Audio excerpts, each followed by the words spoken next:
Bonjour ou bonsoir, tout dépend à quelle heure vous écoutez ce podcast de l'ODJ Média. Notre chroniqueur de l'ODJ, Afid Fassifiri, partage son avis et ses réflexions dans un article qu'il a intitulé « Le Fondouk américain, première clinique vétérinaire caritative au Maroc et refuge pour animaux ». Alors écoutons-le dans ce podcast. Faute de matériel spécialisé et approprié, des animaux souffrant de double fracture sont abattus sans possibilité d'être sauvés par les vétérinaires du Fondouk américain de Fès. L'auteur commence son article ainsi. Double fracture.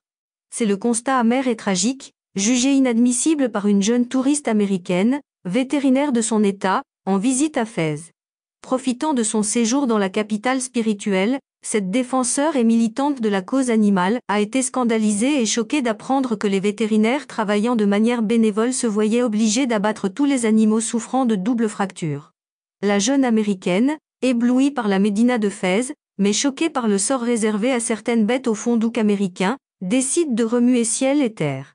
Elle se met à la recherche du matériel qui fait défaut, une machine qui coûte dans les 35 000 $ en Californie. Elle contacte ainsi des Marocains établis en Floride pour leur faire part de l'urgence de trouver une solution. Une quête est organisée pour collecter la somme qui permettra de sauver des bêtes. Fort heureusement, les animaux qui ne souffrent que d'une seule fracture peuvent recevoir l'aide chirurgicale et le traitement adéquat et ne courent aucun danger. Le Fondouk américain est la première clinique vétérinaire au Maroc, dédiée aux animaux malades de la ville de Fès. Elle a été construite en 1929, suite à un voyage dans le royaume de touristes américains qui ont remarqué la manière dont étaient traités les animaux. L'auteur poursuit son article ainsi. La condition animale en question. En 1926, la New-Yorkaise Bessie Dean Cooper a voyagé à travers le Maroc, l'Algérie et la Tunisie. Comme de nombreux autres touristes, Cooper et ses amis ont sillonné l'Afrique du Nord, écrit Janet M. Davis dans son livre The Gospel of Kindness. Animal Welfare and the Making of Modern America, 2016, Oxford University Press. Elle a exprimé son inquiétude quant à la manière dont les animaux étaient traités dans les villes du royaume. Aucun animal là-bas ne peut être considéré comme heureux. Les chiens sont particulièrement maltraités, les équidés, chevaux, mules, chameaux et surtout les ânes, sont probablement les plus malheureux, j'en ai vu plusieurs avec des plaies emplies de verre, écrit Bessie Dean Cooper dans une de ses lettres. Un an plus tard, Cooper et ses amis se sont motivés pour entrer en action. Le groupe a intégré la société Massachusetts pour la protection des animaux, dont le siège se trouve à Boston. Ils avaient pour objectif de construire un refuge à Fès. Une donatrice américaine a fait part d'une très grande générosité en injectant 800 000 $ pour construire l'hôpital. Dans l'ancienne médina de Fès, se dresse le Fondouk américain. Orné des drapeaux marocains et américains et d'un panneau indiquant l'appellation de l'établissement en arabe et anglais, le Fondouk américain semble, à première vue, être un hôtel qui accueille les visiteurs et touristes de Fès. Mais la réalité est différente. Le Fondouk est la première clinique vétérinaire caritative au Maroc.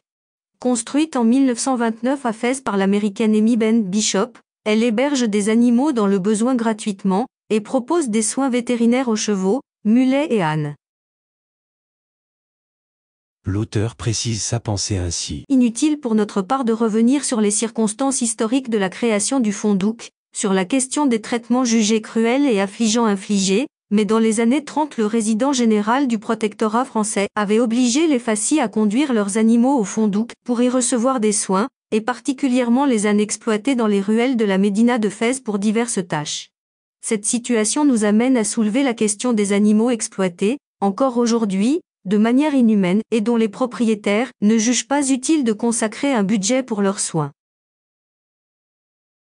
L'auteur conclut son article ainsi. Nonobstant le débat sur la condition animale, les vétérinaires de Fès et sa région, qui voient d'un mauvais œil ce Fondouk, qui offre des soins gratuits, on ne peut que se demander de manière légitime pourquoi une association américaine d'utilité publique ne reçoit aucune aide des pouvoirs publics, de la région, de la wilaya ou même de l'ambassade américaine.